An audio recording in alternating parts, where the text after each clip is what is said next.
اعوذ باللہ السمیع العلیم من الشیطان الرجیم بسم اللہ الرحمن الرحیم الحمد للہ الذی کان موجودا قبل حدوث الاشیاء ویبقى بعد فناء الاشیاء تفرد بالاولیت والقدم ووسم كل شيء ما عداه بالفناء والعدم كما قال عز شانه كل شيء هالك إلا وجهه وكل نفس ذائقة الموت وقال كل من عليها فان ويبقى وجه ربك ذو الجلال والإكرام.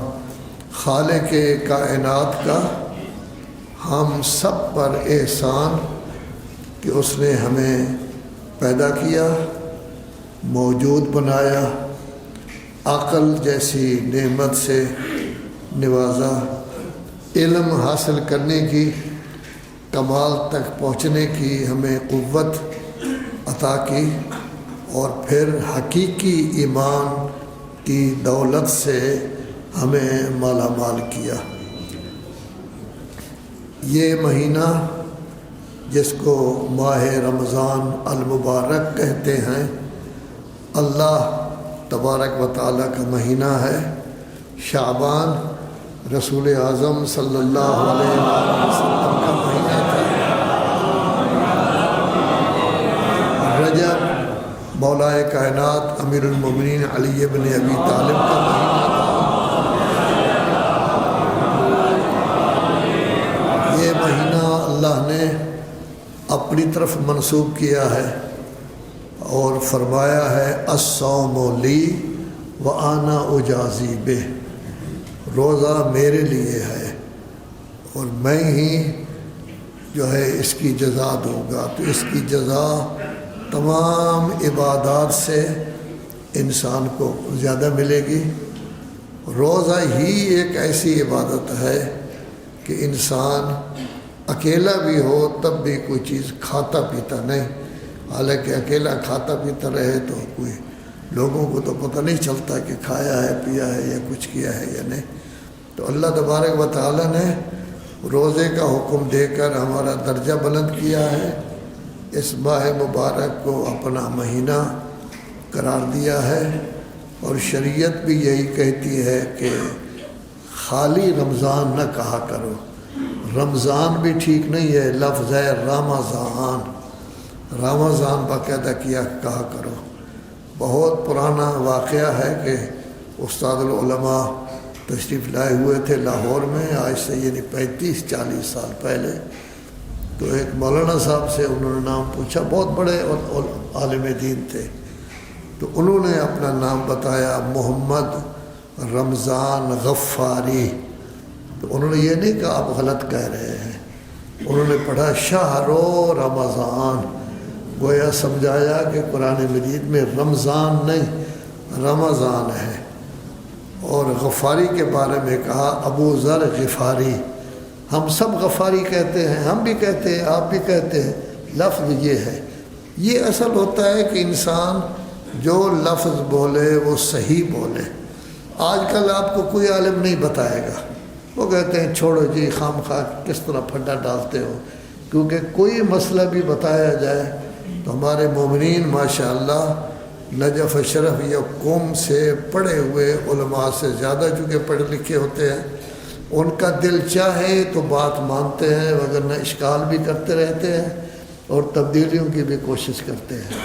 تو اس واسطے لیکن چونکہ آج سے 60-65 سال پہلے ہم نے علم حاصل کیا تھا، 62 سال تو مجھے پڑھاتے ہوئے ہو گئے ہیں. اس واسطے پرانے زمانے کے استاد کے ہم شاگرد ہیں، 50 کے دہاکے کے. اس وقت وہ ٹوکتے تھے، ہر کسی کو اسی وقت بات کر دیتے تھے. اسی کی بات میں کر رہا ہوں کہ انہوں نے کہا ہے رمضان. تو یہ اللہ تبارک و تعالیٰ کا مہینہ ہے. کتنا بڑا عظیم مہینہ ہے کہ آپ سانس لیتے ہیں، یہ سانس آپ اپنی مرضی سے نہیں لیتے، یہ تو آپ کی فطرت ایسی بنائی گئی ہے. لیکن سانس کا بھی باقاعدہ ثواب رکھا گیا ہے. آپ سوتے ہیں، سوتے میں تو آپ کو پتہ ہی نہیں ہوتا کہ میں کیا بلا ہوں کیا نہیں. کس طرح کہاں جا رہا ہوں کہاں نہیں پہنچ رہا، سونے کو بھی عبادت قرار دیا گیا ہے۔ تو ظاہر ہے کہ یہ صرف اس لیے کہ آپ اللہ تبارک و تعالیٰ کے مہمان ہیں، لیکن اللہ تبارک و تعالیٰ ہمارے ہر فعل سے واقف ہے، ہر کام سے واقف ہے، ہمارے تصورات سے واقف ہے، دل کی گہرائیوں میں جو چیز ہے اس سے بھی واقف ہے۔ لذا ایک انگریز کا قول میں نے پڑھا ہے، وہ یہ کہتا ہے کہ یہ ماہ رمضان بہت بڑا مہینہ ہے کہ اس میں نے مسلمانوں کو دیکھا ہے کہ فضول تہمتیں نہیں لگاتے، غلط قسمیں نہیں کھاتے، غلط کام نہیں کرتے، ایک دوسرے کی عزت کرتے ہیں، ایک دوسرے کا احترام کرتے ہیں، ایک دوسرے کو بڑے آرام سے بلاتے ہیں، حتیٰ کہ نوکروں کے ساتھ بھی ان کا رویہ بڑا اچھا ہوتا ہے، جو وہاں کام کرنے والے ہوتے ہیں ان کا رویہ بھی اچھا ہوتا ہے، کسی سے غصہ نہیں ہوتے۔ لذا یہ اللہ والوں کا مہینہ ہے۔ تو اس میں آپ جیسے کو اچھے مسلمان دیکھ رہے ہوں گے، دیکھ لیے ہوں گے، جس کی وجہ سے وہ یہ کہہ رہے ہیں۔ اسی لیے رسول اعظم صلی اللہ علیہ وآلہ وسلم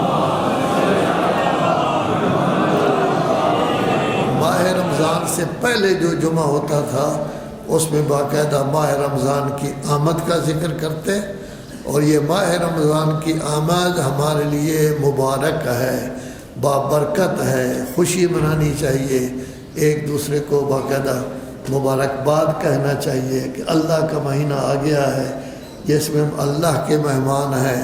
ویسے بھی جو کچھ ہمیں ملتا ہے اللہ کی وجہ سے ملتا ہے، ہم سانس لے رہے ہیں تب بھی اللہ کی وجہ سے لے رہے ہیں، وہ نہ چاہے تو ہم تو کچھ بھی نہیں ہیں۔ تو یہ اعزاز ہے کہ ہمیں اس مہینہ میں اپنا مہمان، لذا کہا گیا ہے نوکروں سے کم کام لو، غصہ نہ کرو کسی پر، جو آپ کے زیر دست ہیں کام کر رہے ہیں ان سے کم کام لو، کچھ کام خود کر لو تاکہ اس کو آرام مل جائے۔ اور حدیث بھی ہے من لا یرحم لا یرحم، جو رحم نہیں کرتا اس پر بھی رحمت نہیں ہوتی۔ اور روزہ خصوصاً آخر وقت میں جب انسان کو کچھ روزہ محسوس ہو رہا ہوتا ہے، وہ وقت ایسا ہوتا ہے کہ کسی کے لیے دعا کی جائے تو اللہ تبارک و تعالیٰ اس دعا کو بھی قبول کرتا ہے۔ اللہ تبارک و تعالیٰ نے اس ماہ مبارک کا تذکرہ قرآن مجید میں کیا ہے، مدنی سورت سورہ بقرہ میں، شہر رمضان الذی انزل فیہ القرآن، ماہ رمضان وہ ماہ مبارک ہے کہ جس میں قرآن نازل کیا گیا ہے، ہدی للناس وبینات من الہدی والفرقان، یہ لوگوں کے لیے ہادی بھی ہے، واضح دلیلیں بھی ہیں، حق اور باطل کے درمیان فرق کرنے والا بھی ہے۔ تو گویا کہ اسی طرح سورہ دخان میں لیلۃ القدر کا ذکر کرتے ہوئے نام نہیں لیا، ویسے ذکر کرتے ہوئے کہا گیا ہے انا انزلناہ فی لیلۃ مبارکہ، ہم نے اس کو نازل کیا ہے قرآن مجید کو بابرکت رات میں۔ اور آگے تھوڑا سا آگے کہتا ہے فیہا یفرق کل امر حکیم، حکیم ذات کی طرف سے جو احکام آتے ہیں وہ اس میں تقسیم کیے جاتے ہیں۔ تو ایک یہ ہے کہ ہم نے اس کو اتارا ہے مبارک رات میں، سورہ دخان 25واں پارہ، اور دوسرا یہ ہے کہ اس میں حکیم کی طرف سے جو امر آتے ہیں وہ اسی میں امر آتے ہیں، ہماری تقدیریں بنتی ہیں، مختلف روایات ہیں، وہ اسی میں جو ہے وہ گویا کہ تفریق کیے جاتے ہیں، تقسیم کیے جاتے ہیں۔ لیکن سورہ انا انزلنا 30ویں پارہ میں ہے، آپ تقریباً ہر نماز میں پڑھتے ہیں، اس میں کہا گیا انا انزلناہ فی لیلۃ القدر، شب قدر کا نام لیا گیا ہے۔ پھر بعد میں یہ کہا گیا ہے لیلۃ القدر خیر من الف شہر، کہ شب قدر 1000 مہینہ سے بہتر ہے۔ اور پھر اس میں یہ بھی ذکر کیا گیا ہے کہ جب اس لیلہ مبارکہ میں احکام آتے ہیں تو کس کے پاس آتے ہیں؟ تنزل الملائکۃ والروح فیہا باذن ربہم من کل امر، ملائکہ اور روح الامین، یعنی کتنی عجیب بات ہے کہ وہی صرف روح الامین لایا کرتا تھا، لیکن اب وہ کافی سارے ملائکہ بھی اس کے ساتھ ہوں گے اور وہ آئے گا اور امر جو ہے وہ اس ذات کو پہنچائے گا جس کو امر پہنچانا ہے۔ اب یہ امر کس پر نازل ہوتے ہیں؟ آیا سعودی عرب کے بادشاہ پر نازل ہوتے ہیں یا قطر کے بادشاہ پر نازل ہوتے ہیں، امارات کے بادشاہ پر نازل ہوتے ہیں؟ ہمارے تو خیر وزیر اعظم بیچارے ہوتے ہیں، کوئی پتہ نہیں چلتا، کسی وقت آ جاتے ہیں کسی وقت نہیں۔ یہ پکے لوگ ہیں، پوری زندگی میں انہوں نے بادشاہ رہنا ہوتا ہے، پھر ان کے پاس پیسے بھی ہیں، دولت بھی ہے، سب کچھ موجود ہے۔ ہم تو بیچارے قرض لے کر جو ہے وہ کام اپنا چلا رہے ہیں، تو کس کے پاس آتے ہیں؟ بائیڈن کے پاس تو یقیناً نہیں آتے، پیوٹن کے پاس بھی نہیں آتے، تو مسلمانوں کے پاس آتے ہوں گے۔ کیا کوئی مسلمان اس طرح کا ہے کہ اس کے پاس اللہ کی طرف سے شب مبارک لیلۃ القدر امر نازل ہو؟ ظاہر ہے کہ کسی مسلمان کے پاس یہ نہیں ہے سوائے آپ لوگوں کے۔ آپ کے ہاں امام زمانہ اجل اللہ تعالیٰ فرمانہ شریف موجود ہیں۔ جب یہ آیت نازل ہوئی تھی اس وقت رسول اعظم صلی اللہ علیہ وآلہ وسلم خود موجود تھے، پھر پہلے امام، دوسرے امام، اور آج بھی امام زمانہ موجود ہیں۔ لولا الحجہ لانساخت الارض باہلہا، اگر حجت خدا زمین میں نہ ہو تو زمین بالکل اپنی پوری مخلوق کے ساتھ زمین میں دھس جاتی، نیچے چلی جاتی، اور خالی زمین جو ہے وہ اوپر آ جاتی۔ سب مکانات، سب شہر، جیسے 1935 میں کوئٹہ جو ہے وہ پورا زمین کے اندر چلا گیا تھا۔ یہ قرآن مجید بہت بابرکت ہے، لیکن ظاہر ہے کہ شروع سے ہی اہل سنت اور اہل تشیع میں ابتدا ہی سے رسالت مآب کی وفات کے بعد ہی تناؤ تھوڑا سا پیدا ہو گیا تھا، تو تھوڑی سی ثقافت اور تمدن بھی ہمارا کچھ فرق ہے۔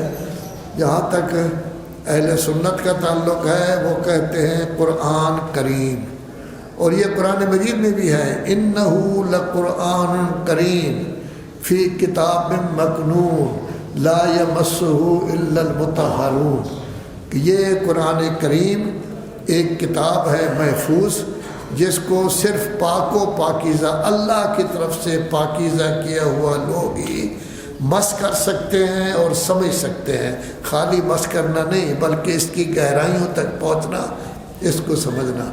اور ہمارے ہاں عام طور پر کہا جاتا ہے قرآن مجید، یہ بھی ایک لفظ جو ہے وہ قرآن مجید موجود ہے۔ قرآن مجید میں قاف والقرآن المجید، یہ آیت ہے بل ہوا قرآن مجید فی لوح محفوظ، بلکہ یہ قرآن مجید ہے اور لوح محفوظ میں ہے۔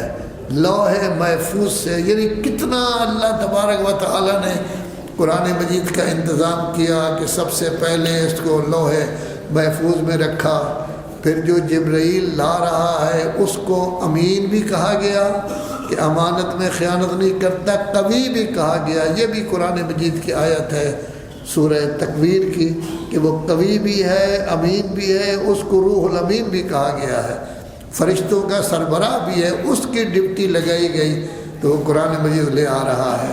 پھر جس پر آ رہا ہے وہ اسی طرح آ کے پھینک نہیں پڑ لوگوں پر پڑھ کر چلا نہیں جاتا، بلکہ قرآن کہتا ہے نزل بہ الروح الامین علی قلبک، کہ روح الامین اترے ہیں آپ کے قلب میں، آ کے انہوں نے قرآن مجید اتارا ہے۔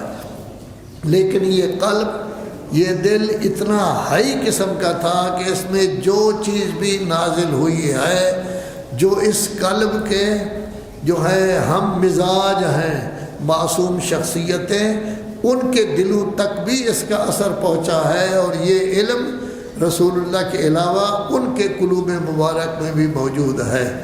اسی لیے آپ پوری تاریخ انبیاء دیکھ لیں، علم کا تذکرہ حضرت آدم کے زمانے میں آیا تھا کہ انہوں نے علم میں کامیابی حاصل کی اور فرشتے رہ گئے۔ فرشتے تو بڑی پاکیزہ مخلوق ہے، اسی سے پتہ چلتا ہے کہ آدم کی عظمت کیا تھی۔ لیکن آپ کے رسول جو خاتم الانبیاء ہیں ان کی یہ عظمت ہے کہ ان کو مدینۃ العلم قرار دیا گیا ہے، علم کا شہر قرار دیا گیا ہے، اور ہم سن کر خوش ہو جاتے ہیں کہ ان کو علم کا شہر قرار دیا گیا ہے۔ صحابہ کرام لاکھوں کی تعداد میں تھے، بہت بڑی بڑی شخصیتیں تھیں، کسی ایک کے بارے میں بھی یہ کلمہ نہیں آیا جو آپ کے پہلے امام کے بارے میں آیا ہے کہ وہ باب مدینۃ العلم ہے، جس میں یہ کہا گیا ہے کہ میں علم کا شہر ہوں اور علی اس کا دروازہ ہے۔ تو علم تو آپ کا ہے، رسول اللہ کو صحیح طور پر آپ مانتے ہیں، آپ مانتے ہیں کہ ابتدائے زندگی سے لے کر آخر زندگی تک وہ معصوم ہیں، آپ ان کی تقسیم نہیں کرتے، آپ کبھی یہ نہیں کہتے کہ ان کے دو جنبے ہیں، ایک بشریت کا ہوتا ہے اس میں کبھی تھوڑی سی گڑبڑ بھی ہو جاتی ہے، اور ایک حصہ جو ہے وہ نبوت کا ہے، وہ حصے نہیں ہیں، آپ قائل نہیں ہیں۔ جیسے اللہ نے ان کو ایک ہی بنایا ہے، بشریت نبوت سب ایک ہے، ان کی آپ اس کے قائل ہیں، باقی تو کوئی اس کا قائل نہیں۔ آپ ہی قائل ہیں کہ جب تک نبوت کا اعلان نہیں ہوا تب بھی وہ معصوم تھے، آپ ہی قائل ہیں کہ وہ یہ کہتے ہیں میں اس وقت سے نبی ہوں جب آدم پانی اور مٹی کے درمیان تھے، لیکن اعلان میرا سب سے آخر میں ہوا ہے، آخری بن کر آیا ہوں۔ تو ان تمام چیزوں کے تو آپ قائل ہیں، باقی تو آج بچت کچھ قائل ہیں، سب چیزوں کے تو قائل نہیں ہیں۔ پھر آپ ہی کے امام ہیں کہ جن کے عام معصوم ہونے کے قائل ہیں، اور کافی سارے برادران اہل سنت بھی جیسے فخر الدین رازی وغیرہ ان کی عصمت کے قائل ہیں۔ تو آپ کے نبی کو کہا گیا ہے مدینۃ العلم، اور آپ کے پہلے امام کو جن کا نور رسول اللہ کا ان کا ایک ہے، ان کو کہا گیا ہے باب العلم۔ کیا ہم علم میں باقی مسلمانوں سے آگے ہیں؟ کیا ہم علم میں واقعاً ترقی یافتہ ہو گئے ہیں؟ کیا ہماری توجہ علم کی طرف ہے کہ ہماری اولادیں پڑھ رہی ہیں؟ کیا ہم باقاعدہ علم کے ساتھ محبت رکھتے ہیں؟ ٹھیک ہے آپ کہیں گے جی میرا بچہ پڑھ رہا ہے، کوئی اور کہے گا میرا بچہ، لیکن صحیح بات یہ ہے کہ آپ کے بچے ہائی اسکول کے بعد صرف 14% ہیں جو آگے جاتے ہیں۔ اس کا مطلب کیا ہوا کہ سب کچھ آپ کا تھا، مدینۃ العلم بھی آپ کا تھا، باب العلم بھی آپ ہی کا امام ہے جس کے بارے میں کہا گیا ہے کہ وہ بچپنے میں لوح محفوظ کا مطالعہ کرتا ہے، آپ ہی کا امام ہے جس کے بارے میں کہا گیا ہے اس کے بارے میں باتیں نہ کیا کرو، اس کا علم میرا علم ہے، میرا علم اللہ کا علم ہے، آپ ہی کا امام ہے جس کی یونیورسٹی میں جو بین الملل تھی اور بین الاقوامی تھی، تمام ملتیں، تمام مذاہب، حتیٰ کمیونسٹ اور بین الاقوامی تھی، وہ آپ ہی کے امام نے یونیورسٹی قائم کی تھی۔ کیا ہم نے فائدہ اٹھایا؟ کیا ہم نے اس طرف توجہ کی؟ آپ بتائیں کتنے تعداد میں آپ لوگ موجود ہیں؟ جنرل ضیاء الحق کے زمانے میں اس نے خود کہا تھا 21%، ہم بھی کہتے ہیں چلو 21% ہو گئے۔ کیا 21% آپ محسوس ہوتے ہیں؟